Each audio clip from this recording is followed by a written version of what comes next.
বাড়ি গিয়ে রেস্ট নাও না। স্যার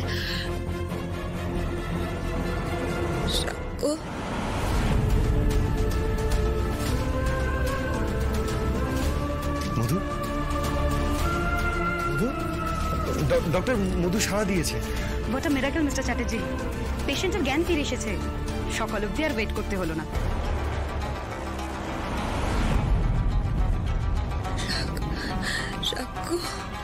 এই তো মধু, আমি এখানে।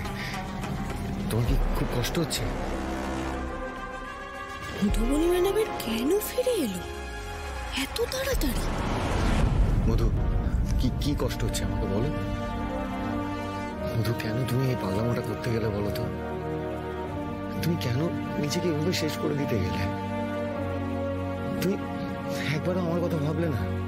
তোমার কিছু হয়ে গেলে আমি কি করতাম বলো?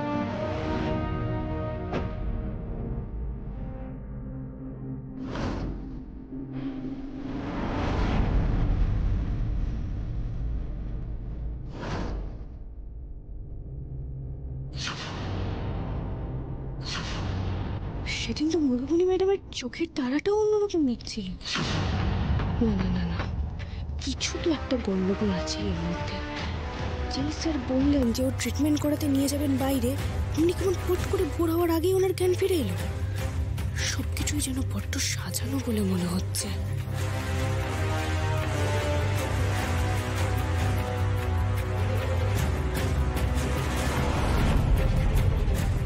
হ্যালো স্যার, আমি আরশি বলছিলাম। হ্যাঁ স্যার, বলছি মধুবনী ম্যাডামের জ্ঞান ফিরে এসেছে। হ্যাঁ, ডক্টর সকালে বলেছিলেন খুব ক্রিটিক্যাল কন্ডিশন, কিন্তু এখন তো হঠাৎ করে জ্ঞান ফিরে এলো। স্যার বলছি, আমার না এই পুরো বিষয়টা নিয়ে খুব সন্দেহ হচ্ছে স্যার।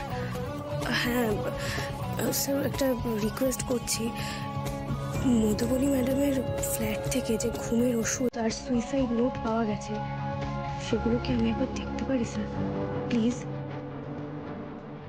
হ্যাঁ স্যার, আমি সকাল 10টার মধ্যে পৌঁছে যাব। Okay sir, thank you so much.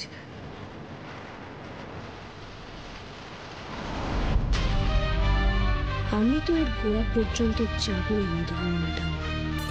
আপনি যে কি ছক সাজিয়ে রেখেছেন তা আমি উদ্ধার করবই।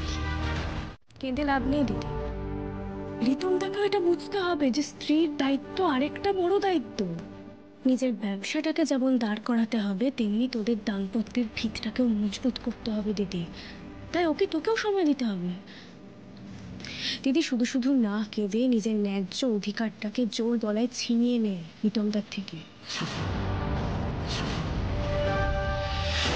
ও আচ্ছা, দিদিকে খুব বুদ্ধি দেওয়া হচ্ছে তাই না? দাঁড়া, হচ্ছে। আমিও দেখি তো মেয়ে কিভাবে গলা তোলে। যাকে ছাড়ো সব কথা। তুই কি কোথাও বেরোচ্ছিস নাকি? হ্যাঁ রে।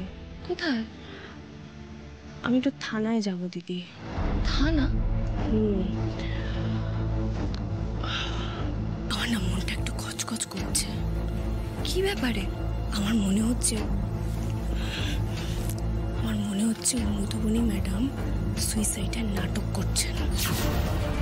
কি বলছিস তুই? হ্যাঁ, কিন্তু আমার হাতে তো প্রমাণ নেই, তাই আমি জোর গলায় বলতে পারছি না।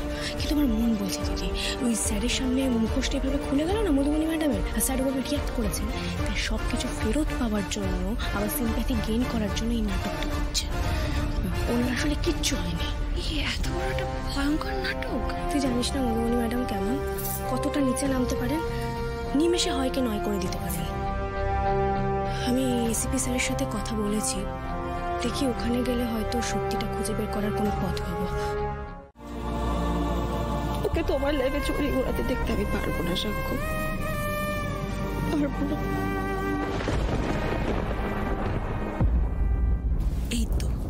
এই তো মধু, এইভাবে একটু চাপ দাও তো বাবলুকে। বাবলু তোমায় ভালোবাসে, অন্তত এই চাপে পড়ে যদি ও ওই মেয়েটাকে ঘাট থেকে নামায়। দেখো মধু, তুমি যাই বলো না কেন, আমি আশির চাকরি কেড়ে নিতে পারবো না। আমি পারবো না এটা মধু। ও আমার জন্য যা করেছে তারপরে আমি ওর ভাত মারতে পারবো না, কিছুতেই না। তবে আমি এইটুকু বলতে পারি যে আমি তোমাকে ভালোবাসি, আমি তোমার পাশে আছি। তোমার বিপদে আপদে সুখে দুঃখে আমি আছি আর থাকবো।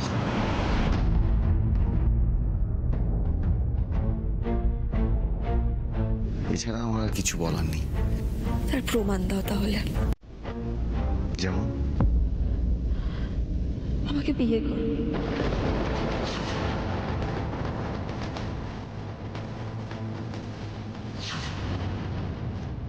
ওই দিন ওই মন্দিরে যেটা করতে গিয়ে আমি বাধা পেয়েছি সেটা কমপ্লিট করো।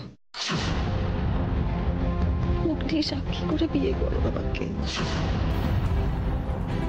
সাক্ষ্য, এই কথাটা একবার দাও তুমি, তাহলে একমাত্র আমি আমার পায়ের তলায় মাটি পাবো। আমি বাঁচবো, হয়তো বাঁচার চেষ্টা করবো। বলো, পারবে?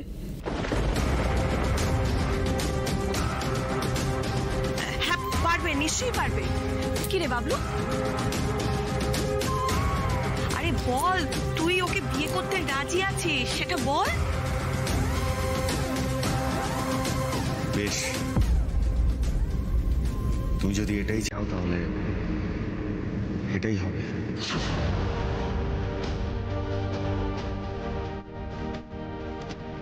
সত্যি? সত্যি, কথা দিলাম।